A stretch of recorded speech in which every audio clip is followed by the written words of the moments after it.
Hi students, Assalamu alaikum. Today we will start chapter number 26 some major ecosystem और आज का हमारा topic है aquatic or hydrospheric ecosystem. So let's start our topic. So first is weather and climate. So weather refer to short-term fluctuation in temperature, humidity, cloud cover, wind and precipitation over period of hours or days. तो weather जो है ये short term fluctuation है temperature में, humidity में, cloud cover में, wind में और प्रेसिपिटेशन में यानी कि रेन में. अगर हम सपोज करें कि यस्टरडे रेनी वेदर था यानी कि बारिश हो रही थी यस्टरडे को, तो स्काई जो था वो क्लाउड कवर था. लेकिन अगर आज हम देखें तो आज जो है वो सनी डे है यानी कि स्काई जो है वो बिल्कुल क्लियर है, उसमें किसी किस्म के क्लाउड नहीं है. तो कल था टेम्परेचर कम और आज है टेम्परेचर ज़्यादा, तो ये है वेदर.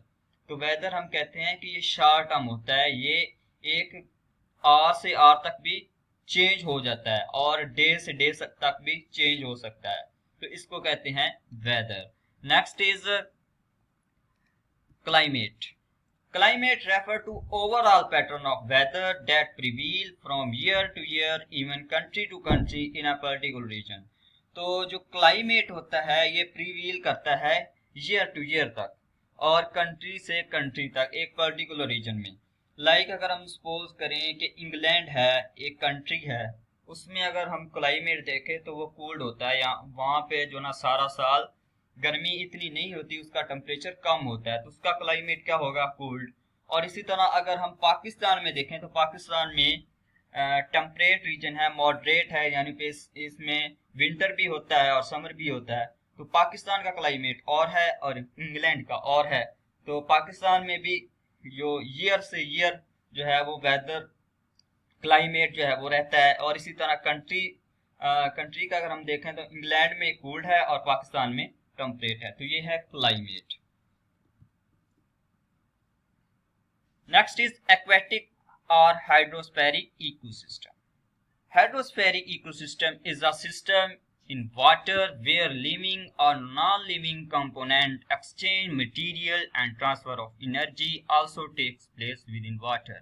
तो हाइड्रोस्फेरिक इकोसिस्टम ऐसे सिस्टम को कहते हैं जिसमें लिविंग और नॉन लिविंग थिंग जो है वो एक दूसरे के साथ इंटरेक्ट करती हैं और अपने जो मटेरियल है उसको एक्सचेंज करती है और एनर्जी को भी एक दूसरे में ट्रांसफर करती है. तो ऐसे इकोसिस्टम को कहते हैं हाइड्रोस्फेरिक ecosystem. Salt water, ocean and sea are the largest ecosystem on the earth, forming 71% of its surface. तो जो सबसे ज्यादा बड़ा हाइड्रोस्फेरिक इकोसिस्टम है वो है ओशन और सीज, जिसके जो परसेंटेज देखी गई है कि वो अर्थ का 71% जो है वो ऑक्यूपाई करते हैं. Fresh water ecosystem cover less than 1%. तो फ्रेश वाटर जो है वो 1% से भी कम है. इकोसिस्टम जो है फ्रेश वाटर का वो 1% से भी कम है, लेकिन ज्यादातर जो है सी और ओशन का है. Feature of aquatic ecosystem. First is temperature. Water change its temperature slower then air, so temperature in aquatic ecosystem is more moderate to support life. तो वाटर की एक ये प्रॉपर्टी है कि इसका जो टेम्परेचर है वो स्लोली जो चेंज होता है, तो इसलिए जो टेम्परेचर होता है ये एक्वेटिक इकोसिस्टम के लिए बहुत ही बेनिफिशियल होता है और जो लाइफ को सपोर्ट करता है. Absorption of energy. Although water may appear quite transparent, it absorbs a considerable amount of the light energy that sustain life. तो दूसरी इसकी प्रॉपर्टी ये है कि वाटर जो है वो लाइट को एब्जॉर्ब जल्दी कर लेता है, और जब लाइट एब्जॉर्ब करेगा तो वो लाइट एनर्जी होगी, तो वो फिर प्रोड्यूसर जो प्लांट है उसको यूज करके अपनी जो फूड वो प्रिपेयर करेंगे, जो लाइफ के लिए बहुत इंपॉर्टेंट है. Even in clearest water, the intensity of light decreases rapidly with depth. So, at the depth of 600 feet or more, a little light is left to power photosynthesis. तो water में अगर हम depth में चलते जाएं तो light की जो पेनिट्रेशन पावर है वो कम होती जाती है। अगर हम देखें कि 600 फीट तक हम जाएं तो वहाँ पे जो लाइट रहती है वो बस बहुत ही लो लाइट होती है और वो फोटोसिंथेसिस को सपोर्ट नहीं करती। Nutrient in aquatic ecosystem tend to be concentrated near the bottom sediments support life where light level often are too low to support photosynthesis. जो न्यूट्रेंट की बात करें तो इक्वेटिक इस इकोसिस्टम में जो न्यूट्रेंट सबसे ज़्यादा प्रेजेंट होता है वो होता है बॉटम सेडिमेंट में, लेकिन वहाँ पे लाइट की जो इंटेंसिटी है वो बहुत लो होती है जो फोटोसिंथेसिस को सपोर्ट नहीं करती। तो फिर क्या होता है कि फिर बॉटम सेडिमेंट में जो न्यूट्रेंट है वो किस तरह ज़्यादा आ गया, क्योंकि न्यूट्रेंट जो है वो सॉइल के साथ भी उनका लिंक होता है। तो इस तरह जब उसका बॉटम होगा तो बॉटम में सैंड होंगे तो सैंड में डिफरेंट टाइप के न्यूट्रेंट होते हैं और फिर उसको डिफरेंट माइक्रो ऑर्गेनिज्म उसको यूज़ करते हैं। फाइटोप्लैंक्टन, ज़ूप्लैंक्टन वो यूज़ करते हैं और अपनी जो एनर्जी है उसको सस्टेन रखते हैं। Abundant water with appropriate temperature. Water is an essential requirement for life. तो वाटर आपको पता है लाइफ के लिए एक essential component है। It available abundantly in aquatic ecosystem to support life. तो आपको ये भी पता है कि aquatic ecosystem में वाटर जो है वो बहुत ज़्यादा प्रेजेंट होता है, क्योंकि aquatic कहते ही वाटर को है, तो जहाँ पे वाटर होगा तो वो एक्वेटिक इकोसिस्टम होगा, तो वहाँ पे वाटर बहुत ज़्यादा प्रेजेंट होता है और वाटर जो है वो लाइफ को सपोर्ट करता है। The major factor that determine the quantity and type of life in aquatic ecosystem are energy and nutrient. तो लाइफ जो है एक्वेटिक इकोसिस्टम में वो कब उसका जो मेजर फैक्टर है वो है एनर्जी और न्यूट्रिएंट। अगर एनर्जी और न्यूट्रिएंट अवेलेबल रहेंगे तो एक्वेटिक इकोसिस्टम जो है वो मेंटेन रहेगा।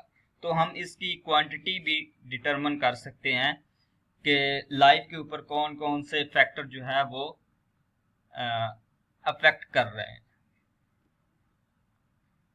Appropriate temperature is present in aquatic ecosystem to carry out all metabolic process. तो जो मेटाबॉलिक प्रोसेस है वो टेम्परेचर पे डिपेंड करता है। तो इसलिए जो वाटर एक्वेटिक इकोसिस्टम है तो वहाँ पे टेम्परेचर जो है वो अप्रोप्रिएट होता है किसी भी लिविंग ऑर्गेनिज्म के लिए। जो उसको टेम्परेचर चाहिए होता है वो मिलता है, तो उस टेम्परेचर पे उसका मेटाबॉलिक प्रोसेस जो है वो कैरी रहता है। Productivity of aquatic ecosystem. Productivity can be indicated by the consumption of carbon dioxide and evolution of oxygen in the process of photosynthesis. तो किसी भी इकोसिस्टम की जो प्रोडक्टिविटी है वो डिपेंड करती होती है कार्बन डाइऑक्साइड की कंजप्शन पे और ऑक्सीजन की एवेल्युएशन पे, यानी कि ऑक्सीजन की प्रोडक्शन पे और कार्बन डाइऑक्साइड की कंजप्शन में। क्योंकि प्लांट जो होते हैं, जो प्रोड्यूसर होते हैं, जिनको फोटोसिंथेसिस की ज़रूरत होती है, जो फोटोसिंथेसिस कर रहे होते हैं, तो वो पहले कार्बन डाइऑक्साइड को यूज़ करते हैं और ऑक्सीजन को रिलीज़ करते हैं। तो ये प्रोडक्टिविटी जो है वो इंडिकेट की जाती है कार्बन डाइऑक्साइड की कंजप्शन पे और ऑक्सीजन की एवोल्यूशन पे। Productivity of aquatic ecosystem is basically determined by light and nutrient. और किसी भी एक्वेटिक इकोसिस्टम की जो प्रोडक्टिविटी है हम डिटरमिन किस तरह करते हैं, वो लाइट और न्यूट्रिएंट पे, क्योंकि लाइट की पेनिट्रेशन पे डिपेंड करता है और न्यूट्रिएंट की फॉर्मेशन पे या न्यूट्रिएंट की प्रेजेंस पे डिपेंड करता है। क्योंकि लाइट अगर कम पेनिट्रेट करेगी वाटर में तो उसकी प्रोडक्टिविटी कम होगी, और इसी तरह अगर न्यूट्रिएंट कम है तो माइक्रो ऑर्गेनिज्म भी कम प्रेजेंट होंगे तो उसकी प्रोडक्टिविटी भी कम होगी। Light intensity and quality vary with the water depth, so that primary productivity also vary with light. The amount of nutrient also change with season. Productivity also varies from zone to zone. तो light, वही बात हम कर रहे थे, light की intensity और light की क्वालिटी ये वाटर की डेप्थ में वेरी करती है, तो उस तरह प्राइमरी प्रोडक्टिविटी भी वेरी करेगी। और इसी तरह अगर न्यूट्रेंट की बात करें तो वो सीजन पे डिपेंड करता है, फिर वो सीजन के सीजन चेंज होता है। यानी कि अगर रेनी सीजन है तो रेनी सीजन में एक्वेटिक इकोसिस्टम में न्यूट्रेंट की क्वांटिटी ज़्यादा होती है, और अगर रेनी सीजन नहीं है तो उसमें न्यूट्रेंट की क्वांटिटी कम होती है। और इसी तरह प्रोडक्टिविटी जो है वो जोन से जोन भी वेरी करती है। नेक्स्ट लेक्चर में हमने जोन डिस्कस करने हैं लेके, तो उसमें हम देखेंगे कि किस तरह वेरी करती है। तो ये था आज का हमारा टॉपिक, एक्वेटिक इकोसिस्टम की कुछ फीचर हमने डिस्कस किए, और नेक्स्ट लेक्चर में हमने डिस्कस करना है लेक इकोसिस्टम। अगर आपको ये वीडियो पसंद आई है तो अपने दोस्तों में इसको शेयर करें, हमारी वीडियो को लाइक करें और हमारे चैनल दुबायो को सब्सक्राइब करें। Thank you.